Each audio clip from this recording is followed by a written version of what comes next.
Fala galera, começa mais um programa da Nipo TV. Eu sou o Richard Teles, estamos com o nosso novo... Não, novo não, né? Porque é velho conhecido da Nipo. Já esteve em programas anteriores. Curta lá o do Chrono Cross, curta lá o do... Qual que foi o tema que a gente falou? Cavaleiros do Zodíaco. Se apresenta aí, Bruno, quem que você é? Bruno. Sou o Bruno, pô, que é isso? É, o Bruno. Ó, galera, o Bruno tá aqui pra participar de mais um programa da Nipo, né? Isso. Vai participar de outros, né, Bruno? Vamos embora, com certeza. É, o Bruno vai participar de outros. Galera, só lembrando, aqui, ó, vai estar passando nossos patrocinadores, né? Nossos apoiadores aí, ó. Shigoto, curta aí quer as melhores passagens para ir pro Japão. Dá uma moral lá pro Mestre Core. O cara é gente boa, vai dar aquela assistência. Lalilarte, também, os melhores desenhos, né, Bruno? E também ao Instituto Anki, se você estiver passando por algum problema aí espiritual, algo do tipo, manda mensagem lá no @Instituto Anki, que a galera vai te dar o suporte. Vamos pro tema, Bruno? Isso aí, hoje a gente vai falar um pouquinho sobre Breath on Fire 4. Vamos pular. Nós vamos pro melhor Breath on Fire que tem, porque a gente não quer saber de falar do 1, 2 e 3. Mas vamos, quem sabe a gente não traz, né, o antigão, né, 1, 2 e 3. Vamos pular para o que a gente mais curte, né, o que a gente mais gostou, que é o Breath on Fire 4. Fez parte da nossa infância, né? Os jovens de 22 anos não sabem, de 20 anos não sabem o que é um Breath on Fire 4. É verdade, hoje né? mesmo a gente tava conversando com o pessoal, tem um... Essa geração Nutella que não sabe o que é um Breath on Fire 4. Não conhece Breath on Fire. Na verdade, o Breath on Fire ele é um game criado pela Capcom. Ele teve 3 games antes, né? Anteriores, né? Que é o Breath on Fire 1, 2 e o 3. Só que o 4, ele é do universo do Breath on Fire, dos 3 primeiros, só que ele não segue a história, gente. Então não é uma continuação, é um novo Breath on Fire. Isso. Tá? Com uma história totalmente diferente. O Breath on Fire, só pra contextualizar, é um jogo de RPG de turno, né? Ele é do PlayStation 1, saudoso PlayStation 1. A galera aí que jogou PlayStation 1, deixa aí no comentário, você jogou PlayStation 1? Dá um toque aí pra gente, fala aí o que vocês acharam. Se era nostalgia, né? Se você conhece Breath on Fire geração 4? Millennium, você jogou o PlayStation 2, PlayStation 1, né? Olha lá, a produção que tá ali atrás ali, ó. Já tá dando risada, que não jogou Play 1. Mas enfim, Bruno, vamos começar fazendo um resumo da história do que é o Breath on Fire 4. O Breath on Fire, geralmente, ele não começa com o principal, né? Não. Você não começa jogando com o principal, que seria o primeiro personagem, né? Ele tem alguns personagens que pode ser considerado principais, né? Sim. Claro, o grande personagem do jogo é o Ryu, né? Isso. Esse é o grande, tipo, o principal seria ele ali. Mas a história se baseia também em outros personagens, né? O enredo não é só nele, né? É ele e tem os antagonistas, né? Só que antes da história começar, 600 anos atrás, tava tendo uma guerra entre os continentes, né? Tanto o Ocidente como o Oriente. Eles estavam guerreando. Só que o Ocidente, ele tinha a prática, né, de invocar dragões para usar como armas. Sempre os dragões do meio, né? E eles chegaram a convocar um dragão, só que eles invocaram ele parcialmente, que foi o dragão Yorai, que é o dragão que a gente vai contar a história mais pra frente, vocês vão entender melhor. Só que nisso ele foi dividido em 2, por isso que ele foi incompleto. Só que aí, essas 2 partes dele, uma foi meio que viajou no tempo, ela sumiu no tempo, e a outra ficou, que é o famoso Foulu, é um dos personagens aí. Que é um dos principais, né? Mas ele é principal, mas também ele é antagonista, né? O Foulu, ele é meio complicado, porque assim, ele não é mal, mas no jogo em si ele é mal. Mas pela definição e olhar de quem está jogando, né? Sim. Mas ele não é mal. O que acontece? Ele, quando ele veio, ele realmente usou todo o poder dele, todo o poder de Deus Dragão, para trazer a paz para todo o continente, os continentes, pro mundo, né? E nisso ele se tornou um imperador, aí daí que surge o nome do Império Fou, né? O Império de Foulu. Porém, quando ele fez essa conquista e trouxe a paz pro mundo, ele decidiu descansar para esperar sua outra metade vir, para ele daí se juntar com a sua outra metade e se tornar um deus por completo. Nisso ele entra na tumba e dorme por 600 anos. Na verdade, ele nem iria acordar, né? Só que ele acordou por causa que novamente o mundo começou a entrar em colapso.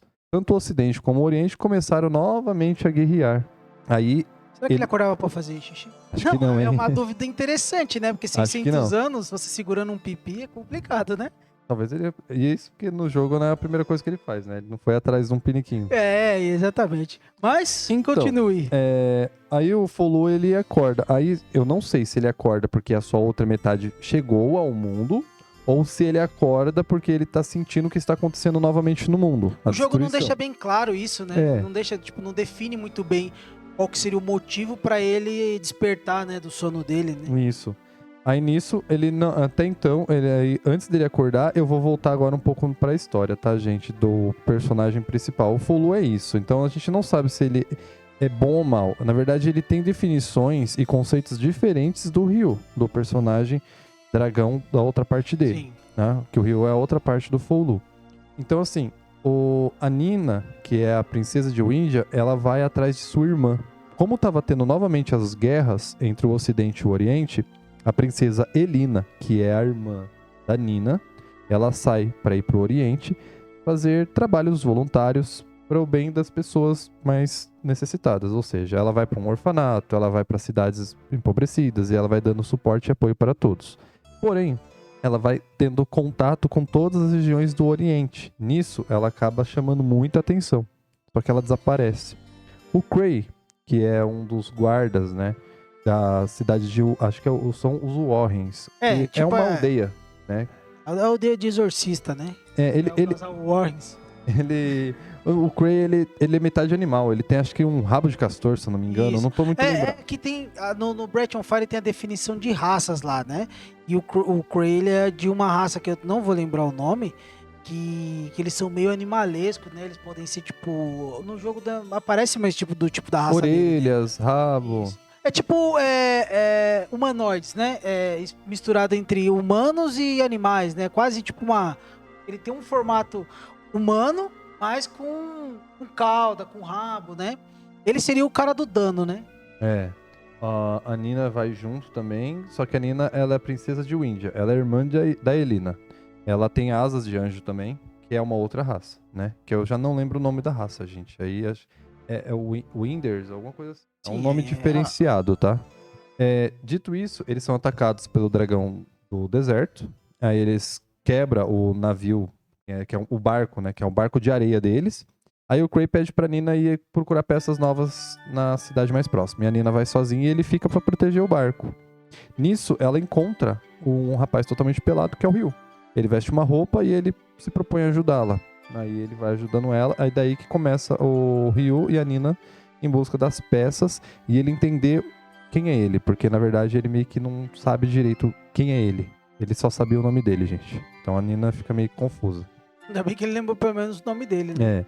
Só que nisso, eles passam por várias situações, eles conseguem as peças, aí eles encontram dentro da cidade, eles encontram, acho que é o Tenente Rasso. É um personagem loiro, muito chato, irritante. E eles convencido também, tá? Que ele é muito convencido.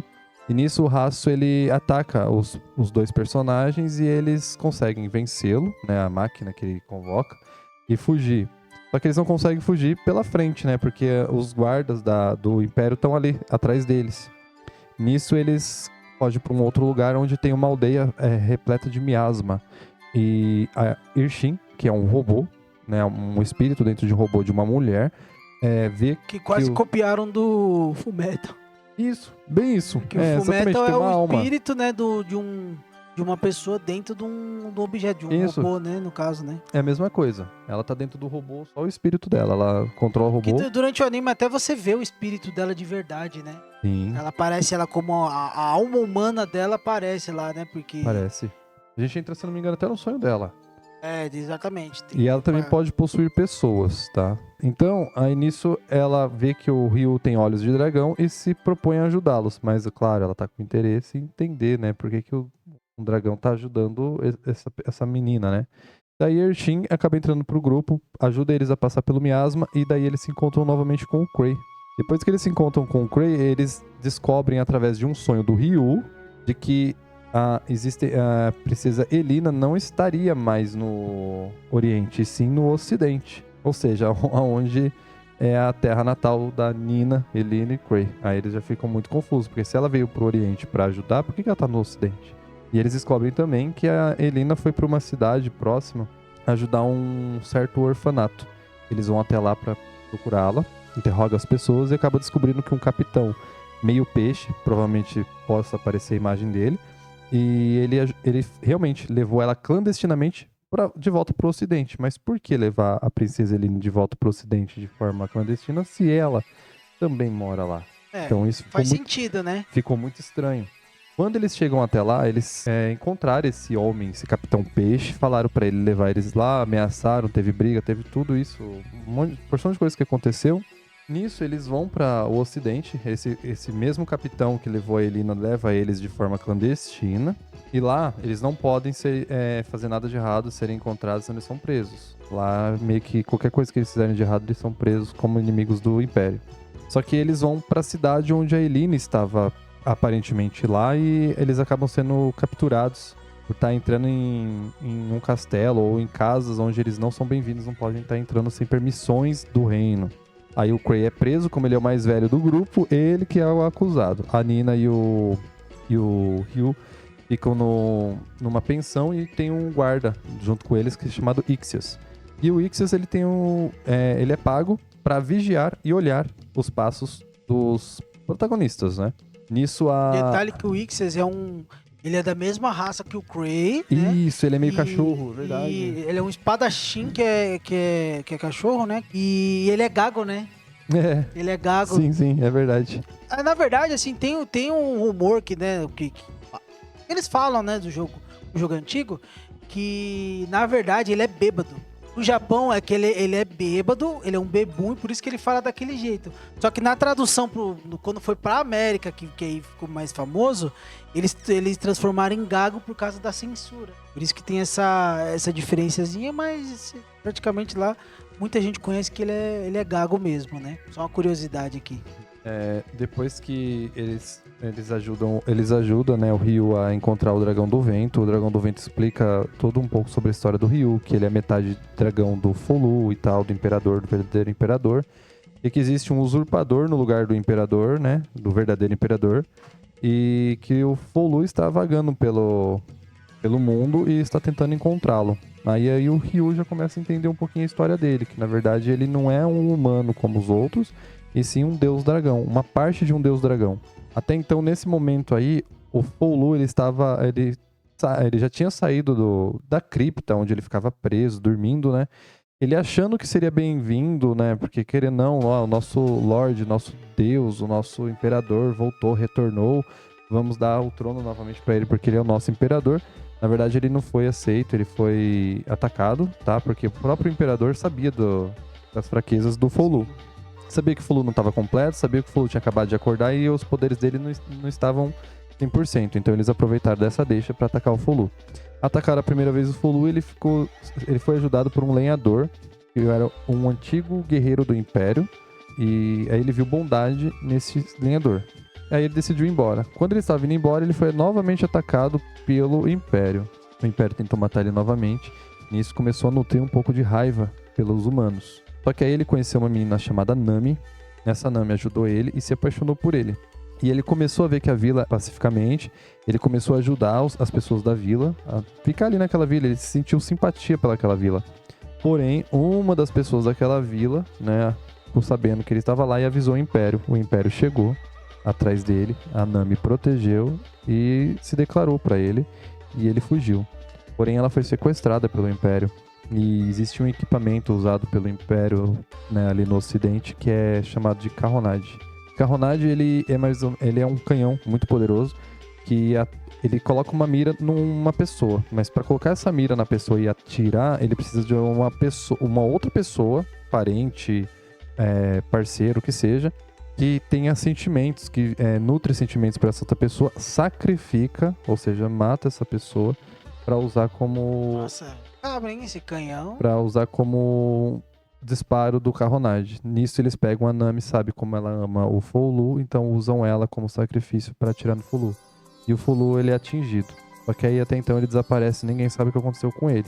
Porém o Ryu, após saber de toda a história, ele sente a presença do Folu ainda, tá? Então ele sabe que o Folu não está morto, que ele está vivo.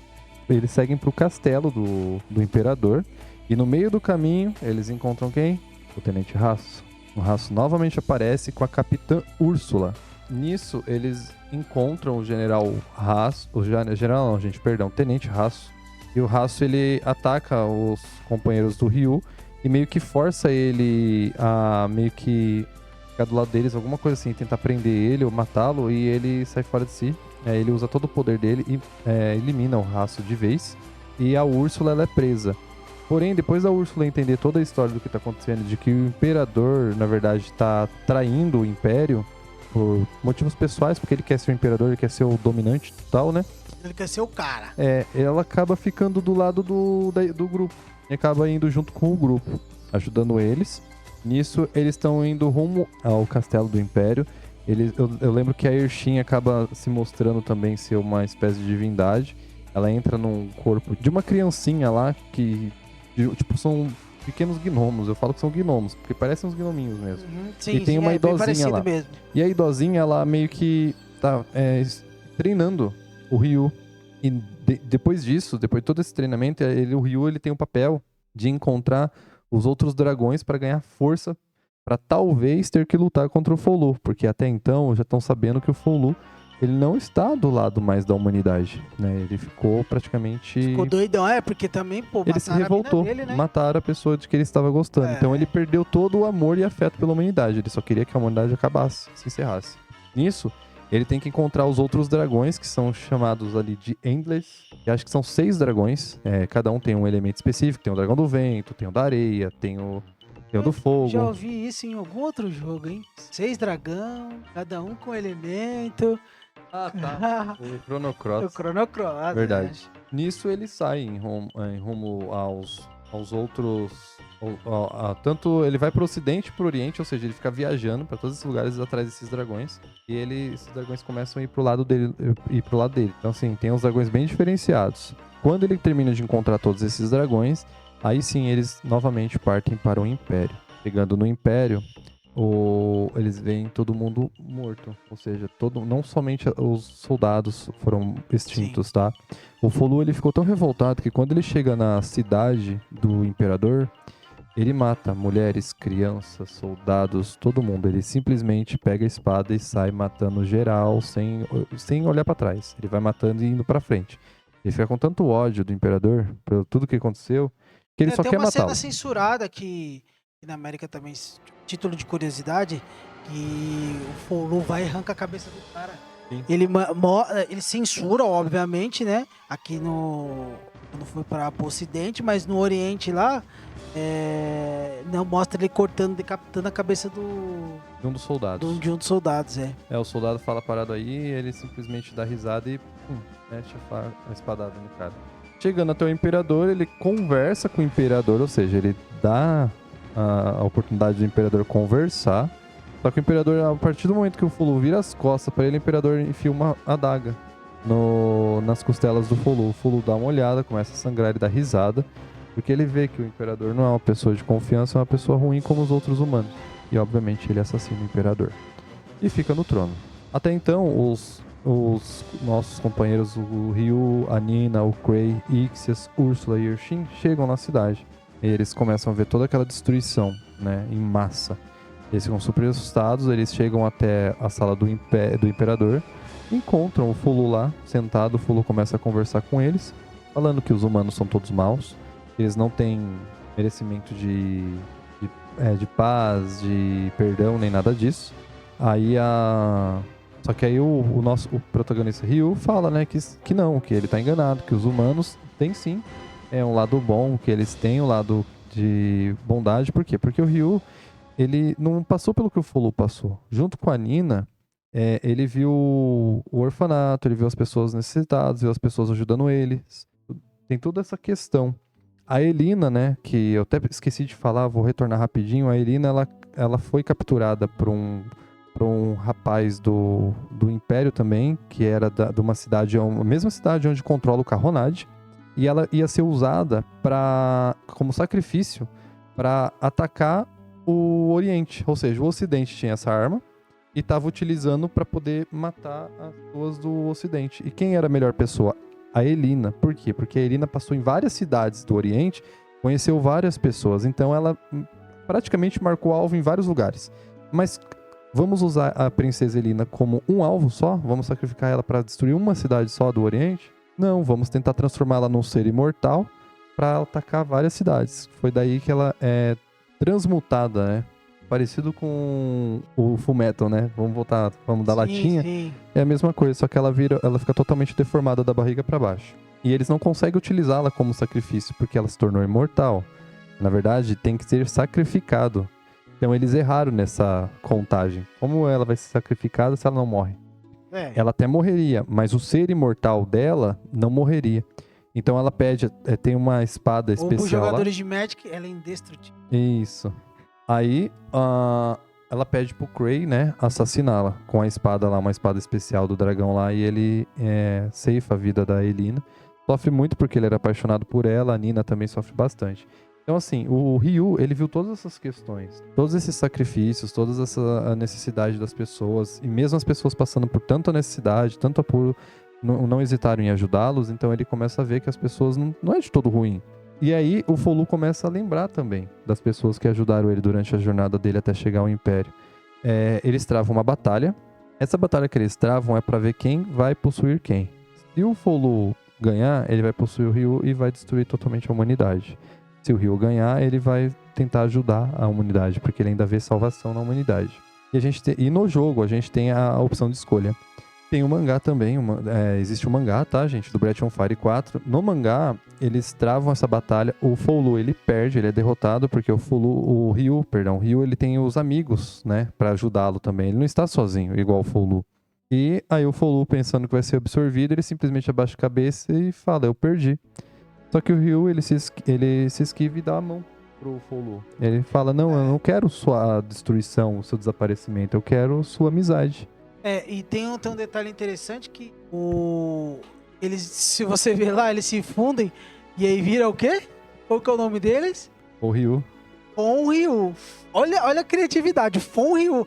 Por isso que é melhor Dragon Ball, porque pelo menos Godita, Vegeta, não, eles literalmente pegaram um nome e misturaram com o outro, né? Sim. Ele fica meio com cabelo loiro também, né? Tipo, Eles ficam loiros. ficam loiros. E tem um detalhe interessante que o Ryu meio que não fala no jogo e no anime ele já fala. Ele fala, ele conversa. Tanto que ele até você falou, tipo... Ele não fala só o nome dele, tá? Eu nunca... no jogo ele só... pelo que eu lembre, ele só pronuncia Ryu. Mais nada. Só que ele sabe falar, né? É isso. Esse foi o resumão da história, né? Lembrando que ele é um RPG de turno. Então, na época, ele já foi um pouco diferente, que você poderia alternar os jogadores. Então, jogam 6, né? Jogam 3 na linha de frente e você reveza com os outros 3, né? Que é o robozinho lá, que eu esqueci, a Úrsula e a Nina. Só os 6 jogáveis. Você joga com o Folu também, né? Aí tem, como todo RPG de turno, tem ataque, tem defesa, tem magia especial, tem... Os elementais. Por exemplo, o Ryu tem o poder especial dele que ele vira no dragão, a Nina também, né? Ele é aquele de time, né? Que se você demorar um pouquinho o cara te ataca. É verdade. Então, as dungeons, o que é característica do Breath of Fire é que você tem que upar bastante, tem bastante dungeon, né? Sim. Tem como você acampar no jogo. É verdade. Você consegue acampar, tem uma mecânica de jogo também lá no game. Você que jogou, você sabe o que a gente tá falando. Você que não jogou, vá lá, dá uma moral pro Breath of Fire e vai lá dar uma curtida, né, no jogo, né? Que essa parada de acampar é bem legal, que você para no meio do deserto, você acampa, tipo, é quando você consegue regenerar a vida, né? Então, o Breath of Fire é um jogo bem interessante pra quem gosta de RPG de turno. Ele é antigo, né? Do PS1, você pode achar aí em um monte de lugar. E a gente recomenda pra você estar assistindo, né? Pra você estar assistindo, não, pra você estar jogando, né? Sim. O mangá, vão lá, lê o mangá, né? Nossa, lê o mangá, bem interessante também, ele né? não é muito comprido e ele explica a história, nossa, perfeitamente. Exato. Eu acho que até melhor do jogo, se você quer saber da história, vê o mangá. O mangá vai ser... vai te introduzir melhor na história do Breath of Fire 4, né? Ah, com certeza. Bom, galera, estamos chegando aqui no final, né?